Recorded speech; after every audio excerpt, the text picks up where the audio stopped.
you're going to know a fair amount maybe about some of this, so I'm going to skip through the parts you may know a little more lightly because there's so much news around all this. But my goal today is to really provide you, separate fact from fiction and sort of hysteria from reality, and help sort of frame this in a place that we can all feel comfortable and at least have some knowledge to figure out how to move forward next.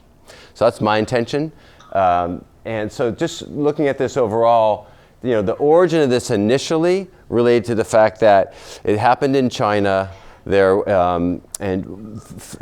number one, this did not come out of a laboratory. It was not manufactured by anyone trying to do bioterrorism. Myth number one, that is a false statement. So this came from what's happening more and more these days, which is coming from animals, which is jumping into humans. So this is a coronavirus. This has happened before with other coronaviruses. They've gone from particularly bats, and then they migrate across directly to humans or through other intermediate animals, eventually to jumping to the humans. And this is happening more and more as we move more closer and closer into the Mother Nature and take over and expand ourselves into nature. And as more and more of these animals move towards us as well in marketplaces. So this happened apparently in a marketplace within China. The first case was diagnosed. They saw a cluster of pneumonias that were happening. They didn't quite understand what the source was. And after doing a range of testing, they realized this was a coronavirus. And you know much of this, most likely, how this went from that point forward. From the start, they realized that this is really not a containable virus. This is a respiratory virus, so it's much more difficult. Unlike Ebola, for example, which is not spread that way, with respiratory transmission, it's much more difficult. Think about the flu as an example. And thinking about something to keep in mind is what we call the case fatality rate. There may be some bias around how severe the case fatality rate is, and the reason, in other words, it may be higher than we think it really will be. And the reason being is most people that presented were quite sick, and that's how we knew that they were infected. But a lot of us will get this virus and stay at home and hunker down and get better, and like a bad cold or like what we think of as a bad flu. So for that reason, the denominator may be way bigger than we think. And the way we think about the death rate is how many people died and how many people were infected. Now, how do you know how many people were infected? Well, they have to report it somehow. They have to tell someone, they have to get tested. So how many people are getting tested in the United States right now? Very few, right? So meanwhile, there may be hundreds, if not thousands, of undocumented people with coronavirus right now. We don't know because we're not testing. And the testing is, and we'll talk more about testing as we talk. Finally, this week, the labs now are starting, commercial labs are starting to make that available to us. The other thing to think about is what we call this R naught factor, which is really how transmissible is it? So for example, with SARS, which we'll talk about in a little bit later, it's not, the transmissibility thankfully wasn't super high. Unlike measles, for example, which is 15, they give it a number of roughly 15, meaning every person that's infected with measles would give it on average to 15 people. So the question is what is this, how effective is this? And we think it's somewhere around 2, 3, maybe 4. So it's infectious for sure. And part of that may be because we're asymptomatic for so long. You can be asymptomatic for up to 2 weeks, maybe even longer. Many people sort of become symptomatic in 4 or 5 or 6 days, but a lot of people may be walking around shedding the virus, not knowing it, asymptomatic, and then becoming symptomatic, right?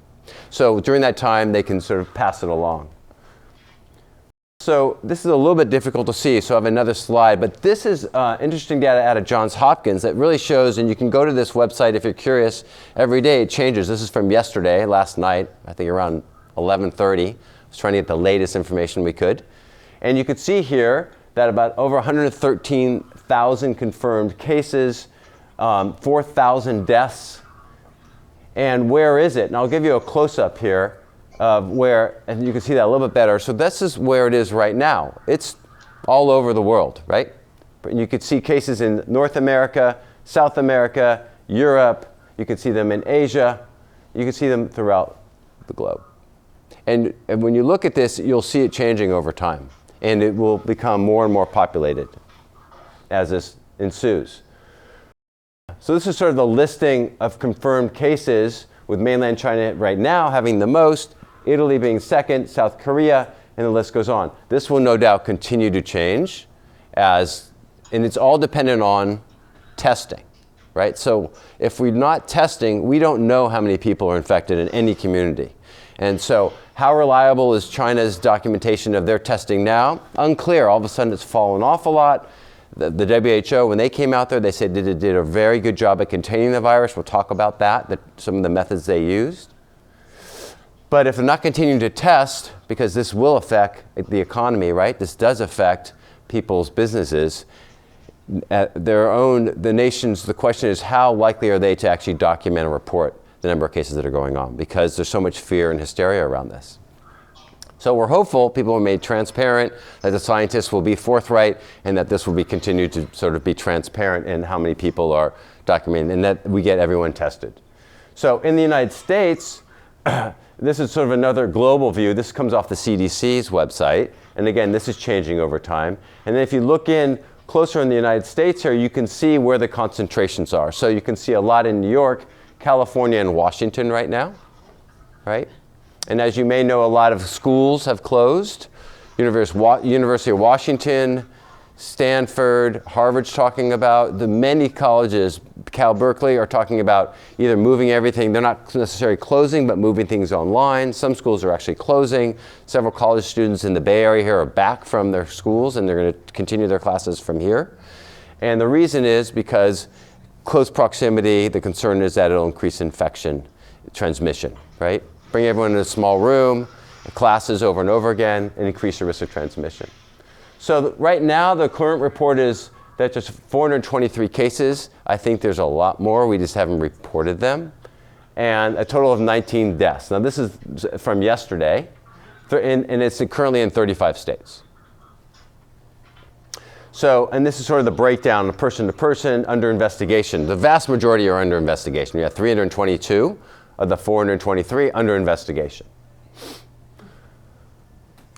So just to give you a little bit of perspective, what is this coronavirus? So, and what's the common cold? A lot of people get the common cold. RSV is a big player in that. Rhinovirus is another player in that. And so is coronaviruses. And it's a family of viruses, often transmitted, as I mentioned, from bats. It accounts for about maybe a fifth, roughly, or a quarter of the common colds that we know of. And they were originally discovered in the 60s, the first two coronaviruses. And there's worldwide distribution. So reinfection is common because we get antibodies from it, we get better, and then our antibodies wane, and then we can get infected again. So I'm sure many of us have had the common cold more than once, and it may be from the same virus often. For example, rhinovirus is a big one. It is typically seasonal, winter and spring. And in this case, in my opinion, there's a good chance it'll become endemic and come back next winter and spring. But we don't know yet. About half the people that are exposed become ill in general. So, and if you look at, this is a breakdown of the different coronaviruses, and you can see here, there's a lot of them.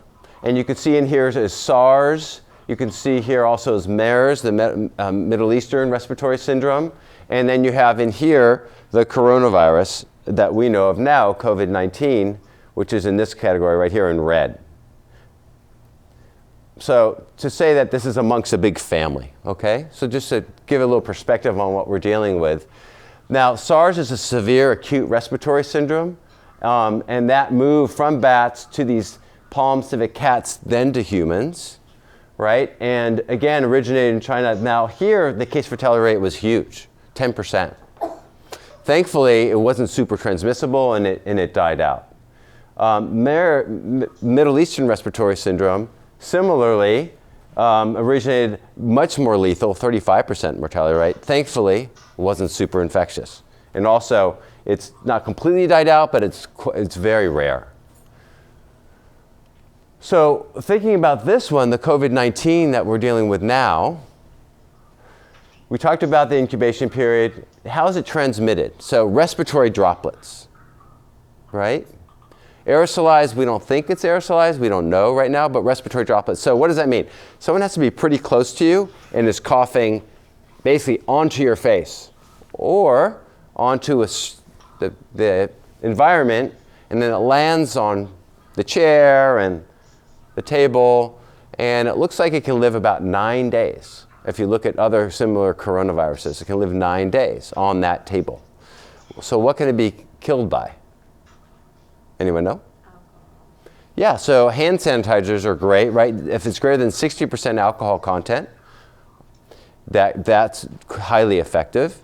A low dose at hydrogen peroxide as well. So thinking about cleaners and thinking about hand sanitizers. And that's why everyone's talking about them. And that's why they're hard to buy, because everyone's trying to buy them. But the point is to use them like we had at the door today. Do a pump, rub your hands, ideally for 1 minute is the goal. Or you can use soap and water as well. And that will kill the virus. So the good news is we think about 80% of the cases are mild. So bad common cold, get sick, you get better. And then about 14% may require hospitalization, 6% may be critically ill. So that's the good news. Mortality rate, maybe around 1%. We'll see how it settles out. Maybe it'll drop lower.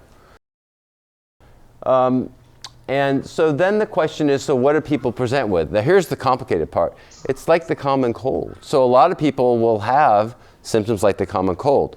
When it really comes to, currently the criteria are, have you traveled from an area that may have high endemic or high prevalence, right? So Italy, China, for example, South Korea, and do you have fever and cough? Then you should be tested. But the truth is that this has dropped into the community and spreading through the community. And we know the first couple cases in Washington, they had no point of contact that came from someone from China. This person was infected, and they don't know how they got infected. It came from the community.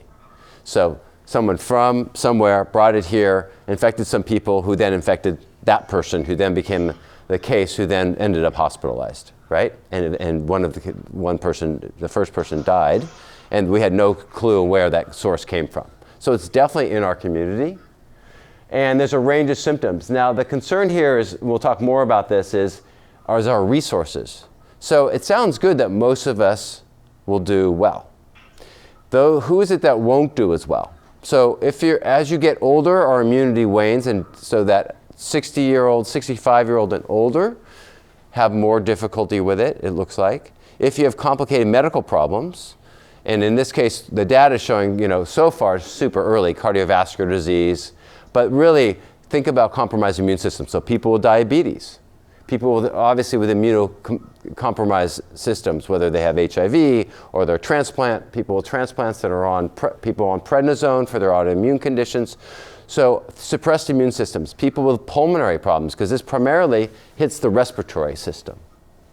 So that's where people get super sick, they get bad pneumonias, and then they can die.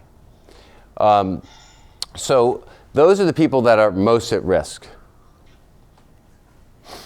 If a large number of us become infected, 6% or 14% requiring the hospital, think about 14% of the entire Bay Area. Let's say a fifth of us become infected all at once, 25% of the Bay Area. And think of if 15% of us need to go to the hospital. Are there enough hospital beds? No. So that's the biggest concern, is that, and that's why people are trying to, how do we slow down the spread of this disease, of this illness, so that we can, which I'll talk more about later, we can flatten the curve. So we talked about how's it transmitted, and the other piece I want to bring to your attention. So when it's, how can you get it? So if it's in our eyes, if it gets into our nose, or if it gets into our mouth. That's the portal of entry into our respiratory system. How often do we touch our face in a day? Anyone? 50. Yeah, so some quotes are 90 times a day. I would say, notice how often you touch your face. Is it a dozen times a day, Scratch your head, hit your eye, put your hand on your chin. So the other thing I want to speak to is masks. How many of you have masks? Okay, so how useful are masks?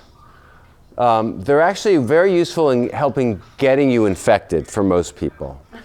And the reason is that if you use a mask, you often don't use it correctly. So a lot of times we'll put on the mask with our hands and take it off from the front, and your hands are probably infected.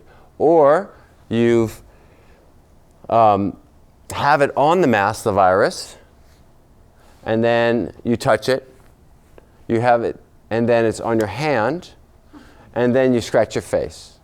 Or you adjust something in your mask, because it gets really itchy and hot and sweaty. Or you touch something else, and then, in other words, there's lots of ways. As it gets wet from our own perspiration, it actually makes it easier for the virus to come in. So most people don't know how to use masks correctly. If you have an N95 mask, they're really uncomfortable. After about a half hour, you want to take it off. I've seen plenty of people and heard stories of people on planes where the stewardess is walking up and down handing out drinks, and the flight attendant, and they take off their mask like this, right? And then they grab the drink from the attendant who's been handing it to everyone up and down the aisle, right? Grab the glass, and then drink from it, and then put it back on, and then usually scratch something. So masks are not helpful. They're helpful for who? They're helpful for the person who's sick, because that'll stop the spread. And they're helpful for people like me, because I have to go inside people's throats and go like this to get the sample, and they're going to cough all over me. So for us healthcare workers, we need those masks. We're having a hard time buying them. And for those that are sick, they need them, so they don't give it to everyone else. So spread the word, please. Let people know. Yeah, masks aren't super helpful. So this is likely a not containable virus. So the odds are this will go global. It's already going global. And the odds are it's going to infect a good portion of the planet. What percent? It's hard to know. Is it 15? Is it 20? Is it 40? There's different experts that say different things, and I'm relying on them, so I don't know the answer. We do know it seems to be doubling at a rate of every 6 days once it gets into a community.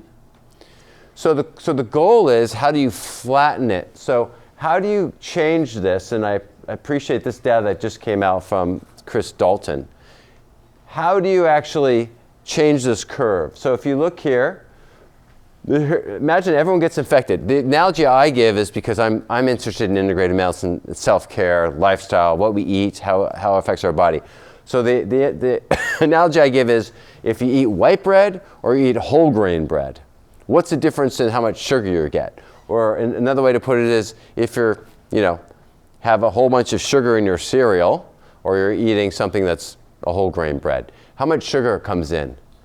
So a lot more sugar comes in all at once if you're eating white bread, right? So it's rapidly digested, you get this big bolus of sugar, and then you have this big insulin response. You do that over and over again, you get diabetes. Whole grain bread, the same amount of sugar, but it converted from carbohydrates, but it takes longer for your body to digest it because there's fiber in there. It takes longer for the sugar to be absorbed. Your body handles it much better. It has the resources to manage that sugar, and you don't get diabetes. Does that make sense? So that's what we want to do in this epidemic. We want to make it take longer to infect all of us, whoever's going to get infected. Why? Because we need to show up and some of us are going to need to go to the hospital. Thankfully, not a lot of us, but maybe 10 to 20% of us. So if it all happens at once, and this is all the resources we have in the hospital setting, we are going to be overwhelmed in our hospitals. And what does that mean? If you need a ventilator to breathe so we can keep you alive until the virus runs its course and our immune system heals itself, we need that ventilator to keep you alive. If there's not enough ventilators, people are going to die. So that's the concern, right? If there's not enough oxygen, people are going to have problems getting oxygen. So we need to manage our resources accordingly. So I'm hoping that the government is spending a lot of time and energy focusing on this. A lot of money and a lot of staffing focused on hospital resource allocation. How do we get more ventilators into the hospitals? They have a stockpile, I think through the military, if my memory is correct, through the Department of Defense, of I think 10,000 ventilators. We're going to need way more than that. But ventilators and many other sources of resources, okay? Including hospital staff. So we want to push it out. So if you push it out, you delay the epidemic, you push out and you spread the cases over time. That's our goal. So how do you do it? So there's a few different approaches, and you guys have probably heard of some of these, but let's speak to them anyway. Social distancing, enhancing hygiene, less people get exposed, there's a lower risk of transmission, lower overall viral load that you get impacted with, and then again, less cases, less severe infection, less infectious, and it's just a positive cycle. That's what you want, that positive feedback loop, versus the negative one that's spiraling in the negative direction. This is conceptually what we want to do. And it all starts with here. So hygiene. So instead of shaking hands, a fist bump, an elbow tap. I heard there's this foot tap that you could do. Butt bump. Butt bump. Okay. Someone said they should curtsy and bow. Yeah, you curtsy and bow.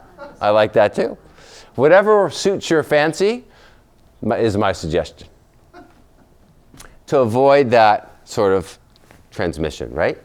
And the second is just keeping our hands clean. So cleaning our hands frequently, much more than we normally think about it. And then the third, avoiding touching our face, right? So that's the other, so social distancing. So in part, that's why we're hearing now in departments, in San Francisco through the Department of Public Health, in Marin County, they're saying let's decrease the number of conventions that we're having, let's reduce the number of large events that we're hosting in order to reduce this transmission, right? It's going to be hard on the economy because of that, but the question is how can we modify it, how can we delay things, how can we reschedule certain events and the like. So this is a big list.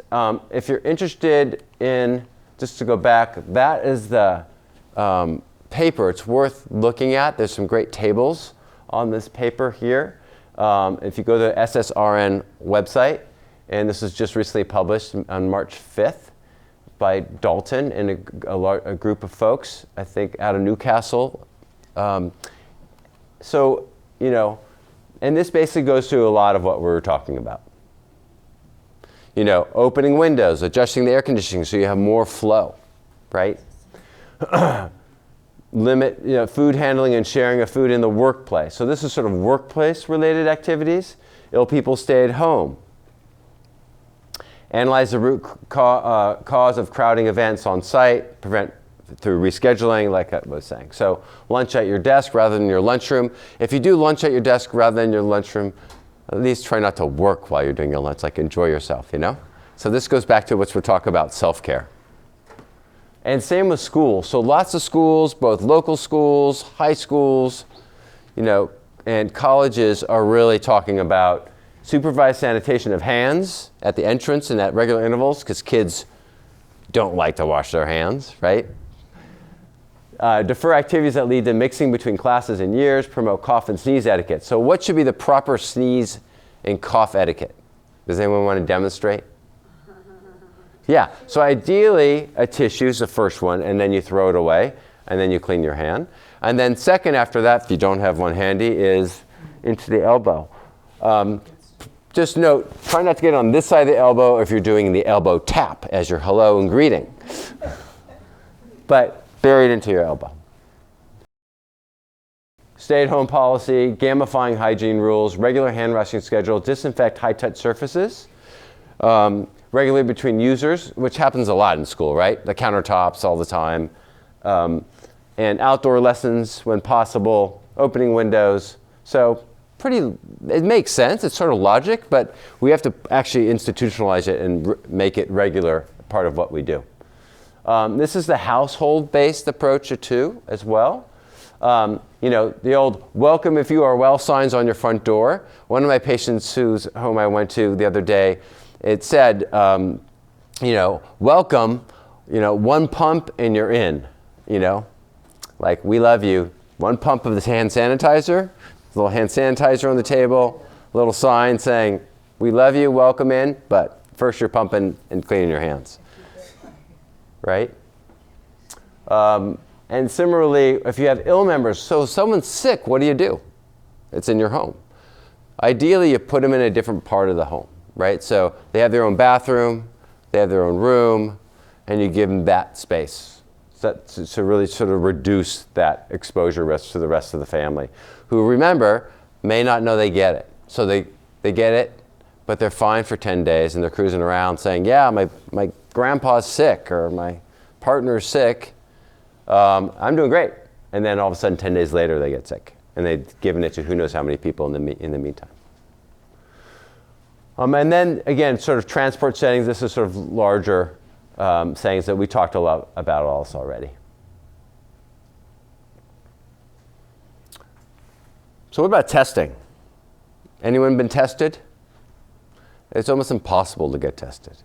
So as of, thankfully, the LabCorp and Quest Diagnostic, the two large commercial labs, have actually have their own tests now that they're sending out.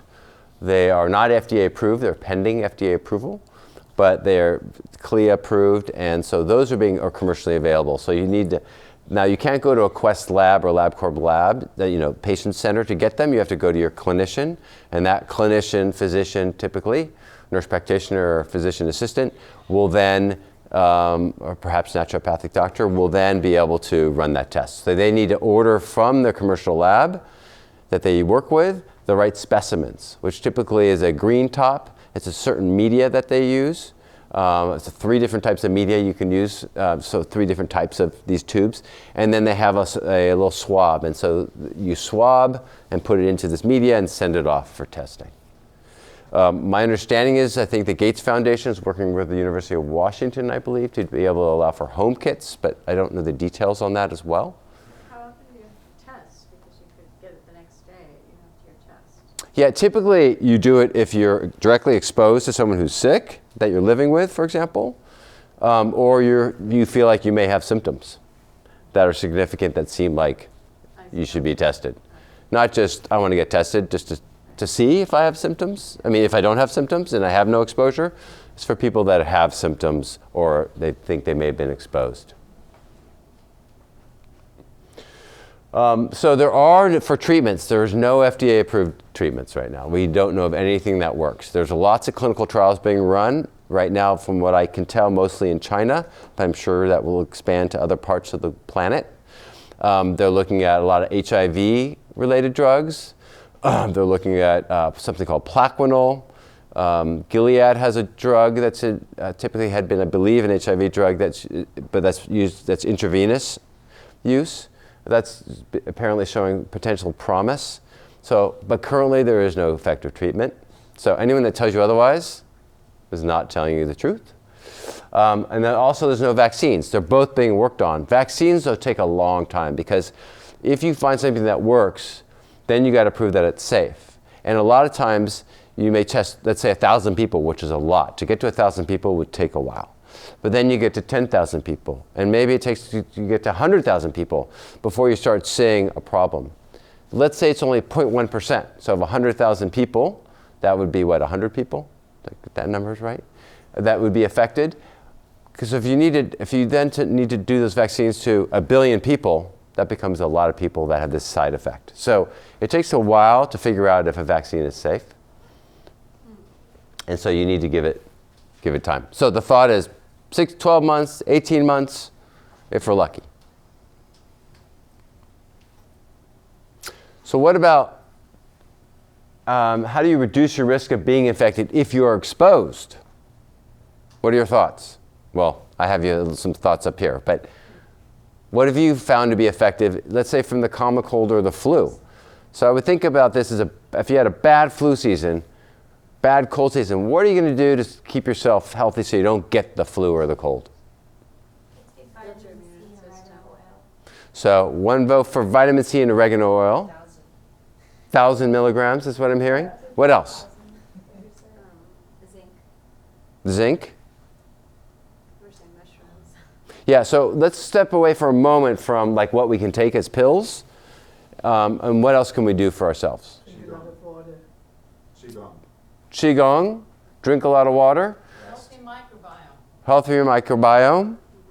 Okay, great. So the things that are most important relate to optimize our own immunity. Think about sleep. So our immune system does a huge reboot in our sleep. And to optimize our immune system, sleep is super important. How long you sleep? Good. Quality of sleep, most important. So if you can, find ways to optimize your sleep. That's my recommendation, to get more sleep. If you've ever been sick and you found that you slept for 15 hours or 12 hours and then you napped and you felt so much better, there's a reason.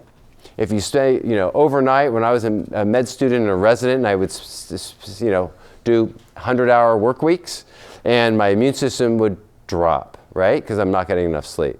Sleep's huge. How do you improve your sleep? What are some ideas? Turn off the computer. If you have sleep apnea, a CPAP machine for sure is important. What else? Well, turn off all the electronic devices and. Yeah, so turning off screens. Yeah, I recommend about an hour before, sort of set your alarm to go to sleep. Turn off your screens, electronics, move into that sleep preparation mode.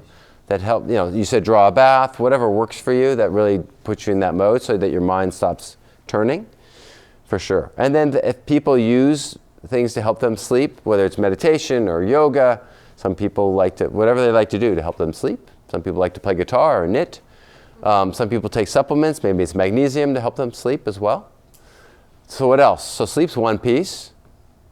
So microbiome was another comment. So how do you optimize your microbiome? What is your microbiome? Yeah, so your gut health. What type of bacteria and organisms are living in your gut? And are they things that are harmful, that are causing problems in your gut? Or are you putting the right, or allowing for the right, creating the terrain, I should say, for the right organisms to be able to prosper and grow in your gut, which will allow for good integrity of that gut lining, so things that don't belong in your bloodstream don't end up in your bloodstream, or at least it reduces the risk. Yeah? And to get the things that you do want in your bloodstream, like good nutrients and amino acids and your fats and your carbohydrates, into your bloodstream, they do make it in, and the stuff that you don't want in the bloodstream, like pathogens, other toxins, that stay out. And that's variable for everyone, right? So healthy diet, clearly lots of vegetables, the standard stuff we tell everyone for a healthy diet, right? Reduce your simple carbohydrate intake, increase your vegetable intake, eat healthy fats, avoid things that you may be food intolerant of, have issues with, whether it's, for some people, gluten, for some people it's corn, for some people they can eat everything but just need a healthier diet. So diet, microbiome, sleep, exercise for a lot of people as well. Yeah, and then I would say stress management is a big one. So stress is huge because it affects our sleep, it affects how much we exercise, it affects our relationships, it affects our own mind, our relationship with ourselves. So to really be able to focus on our ability to manage our own stress is critical during this time. And it's a stressful time. The economy's being stressed right now. We're stressed by this virus and everything else on top of everything else. So that would be the self-care part. So the dietary supplements, I'll just say none are proven to be effective. I'm not a huge supplement fan in general, but I do think there are things that can be helpful. I am a fan of medicinal mushrooms. I think they have helpful immune related benefits. So for example, that is when you mentioned medicinal mushrooms, and I agree with that. As well as other people have tried other sorts of things at a preventative level. It's a little unclear how effective. The one thing I want you to be mindful of is there's lots of people that are scamming us now. They're taking advantage of our vulnerability and our fear and trying to make profit and trying to profit on it. And you may have heard about this guy, Pastor Jim Baker, who's been selling the silver solution. That's never proven to be helpful at all, and telling people that it's been proven to be effective against coronavirus. Out and out lie. The FDA or the FTC's finally actually come after him, thankfully. But there are people like him that are sort of wreaking fear and havoc and giving us false promise. And how about the colloidal silver? Is that the same? Colloidal silver I put in the same bucket. Never been shown to be effective. Really? Because a lot of people are coming in for that. Yep. The other myths, since we're talking about myths, so I've been told drinking a lot of water. So, because if you drink the water, it takes it from the mouth and puts it into the stomach, and your stomach acid deactivates it. No proof of that at all. I've also been told, Any other thoughts that you guys, maybe you pull it from the audience? There were several, there was a list, but when I hear them, I just sort of let them go out of my brain because they're not true. Any other myths that you've been hearing? Or any other things you've been hearing? Let's determine if they're real or not real. Does witch hazel work? Because people have been... Yeah, witch hazel's never been shown to work. I'm not sure how you would use it in a tea, or No, are they it's applying it topically? Yeah, it's more like a hand sanitizer. Yeah. You know, I don't know, actually. Yeah, but it has been used topically for some dermatologic conditions. Don't know if it's effective for It's running coronavirus. out of other things, so Yeah, well, soap. suggesting, yeah. Soap works. Yeah. What else?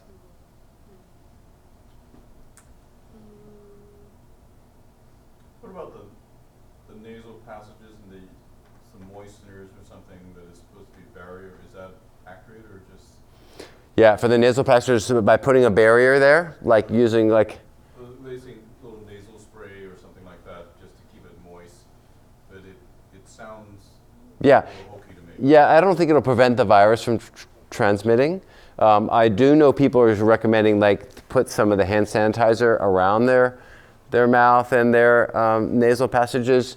I don't know if that's been shown to be effective or what that may do to us, you know, putting it near the mucosa. Well, you touch your face more. Yeah. All that alcohol. Yeah, but let's say you do it properly. You know, if you were to clean your hands, do it proper, and then apply it, or you apply it with a Q-tip, for example. Those are the other approaches. But by moistening your nasal passages is nice to do for those reasons, but not necessary for the coronavirus. So next steps really is, this is likely to become endemic so we should, most likely we'll see this again next year. And the other part is, let's mobilize, this is a key message I want to bring up, it's like mobilizing resources towards our hospitals and towards healthcare providers that are going to need a lot of support during this period of time. Politicians will favor these more draconian methods because the last thing they want to be is wrong. So it's better off to be extreme, and then you can't be blamed for being sloppy or slow. So, and the other piece is sort of really, our goals really is to flatten that curve. So how can we go about doing that? And these are some of the methods that we've come up with. So this is rapidly evolving. There'll be a lot of new data coming through. I guarantee in the next month or two, as these commercial labs now are able to test everyone in the United States, we're going to see a huge rise, is my prediction. We'll see. I don't know, I can't predict the future, but that is my sense of what's going on.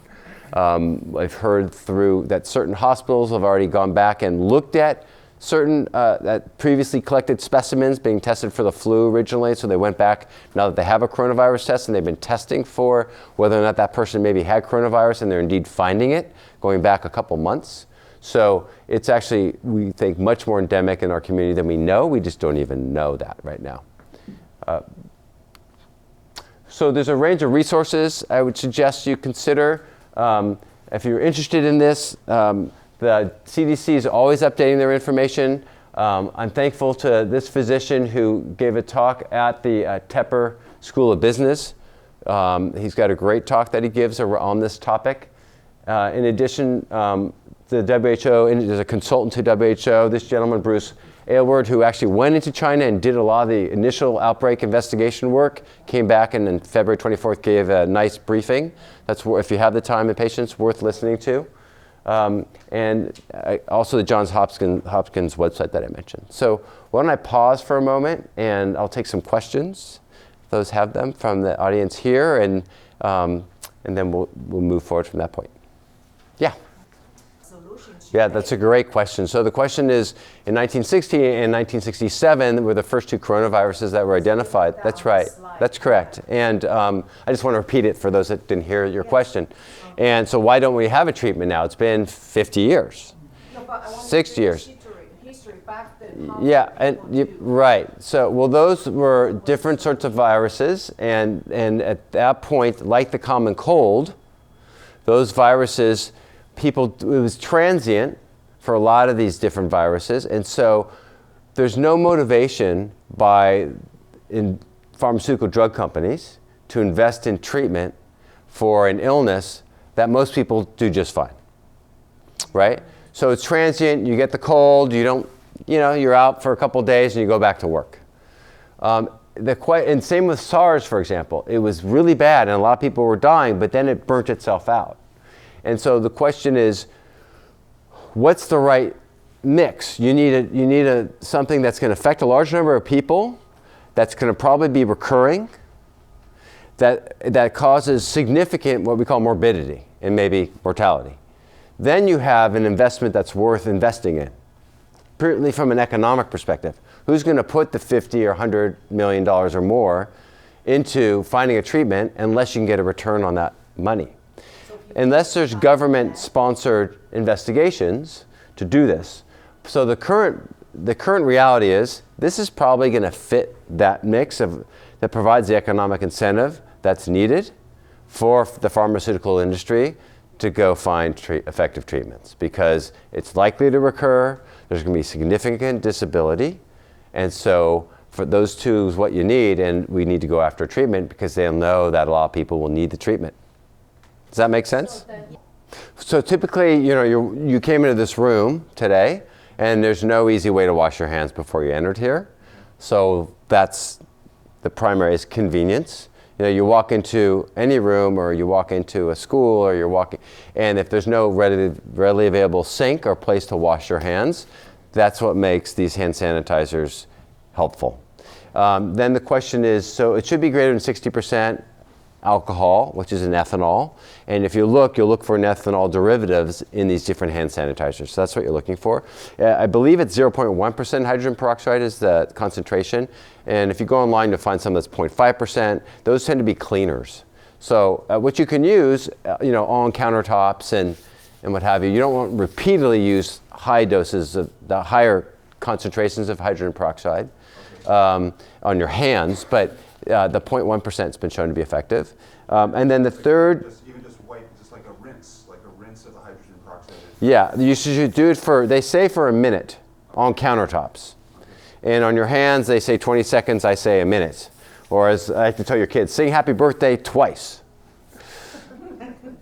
4 times. Okay. And then the third question you asked about essential oils, which have been shown to have antimicrobial activity as a general statement. No one's studied it to say, yes, this essential oil is effective against this COVID-19 virus. So I can't speak to that. Yeah, so there's a great study that showed that came out, I'm trying to remember the date.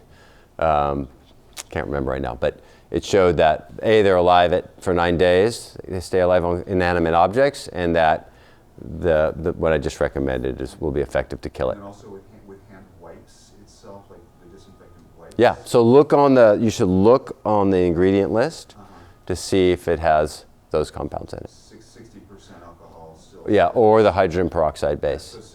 Yeah, the pulsing because of when it's triggered by light and you're trying to wash your hands like at the airport or the restaurant bathroom. You do have to sit there and pull away and go back in and pull away. And yep, unfortunately, that is a truism. Yeah, can you hug? So they aren't recommending hugging, but if you did, the proper hug where you're not making face contact and you're not going to cough or sneeze on each other while you're hugging, and your hands aren't going to be, touching. So it's got to be a modified hug. It gets a little Yeah. cold, right? Yeah, I hear you. It's true. Yep.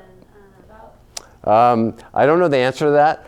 So my bias would be to say I would be concerned because if you're petting the animal, you would think that the virus could shed onto that coat. Even if it doesn't go outside. And so I'm infected. I pet your dog.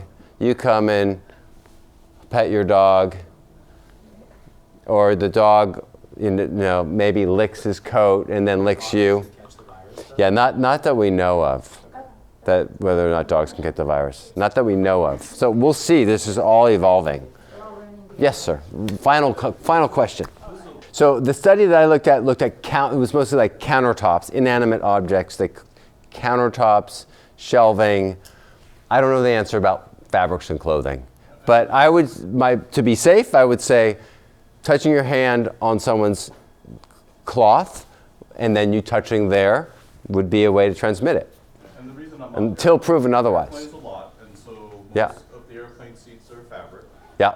And So- I've taken to bring something to actually wipe it down before I sit on it. Yeah, so that's my recommendation. Thank you for bringing that up. So how do you manage airplane travel when you're traveling? So I would bring wipes. I would wipe down the seat, wipe down the sides, wipe down the counter in front of you, and have a seat. Don't need a mask. Have a seat, and then that's how you sort of manage it. And it's, Down your neighbors. if you have extra, hand it to your neighbor, let them wipe it down. If someone's coughing, maybe just have So a bar. I was recently on a plane, and someone was coughing, like that. And I looked at him and I said, this was before everyone knew. I knew what was happening with the COVID virus, but not everyone did. And I looked at him and I said, I don't mean to be rude, but if you wouldn't mind, could you please cough into your elbow? That'd be really appreciated. And so that helps. I think at this point, it's pretty obvious. I think it doesn't take much to get people to say, I mean, you probably, all you need to do at this point is look at someone and go, and they probably know what you mean. Yeah. Final question, yes? Yeah, wearing rubber gloves. I see people wearing Yeah. rubber gloves. So latex or nitrile gloves, non-latex, or latex gloves is a good way because then you're not getting it onto your hands. You just need to make sure you take it off. And then throw them out. Then throw them out. Yeah, don't reuse them. They're also So- heating your hand, right? That's okay for them to heat your hand. So you're wearing them, you do what you need to do, but don't then touch your face, right? So you wear, and then when you're done, you toss the glove. Yeah. Just one more. Okay, one more question. Isn't it important to wipe off your phone? Oh, it's a good question. Is it important to wipe off your phone?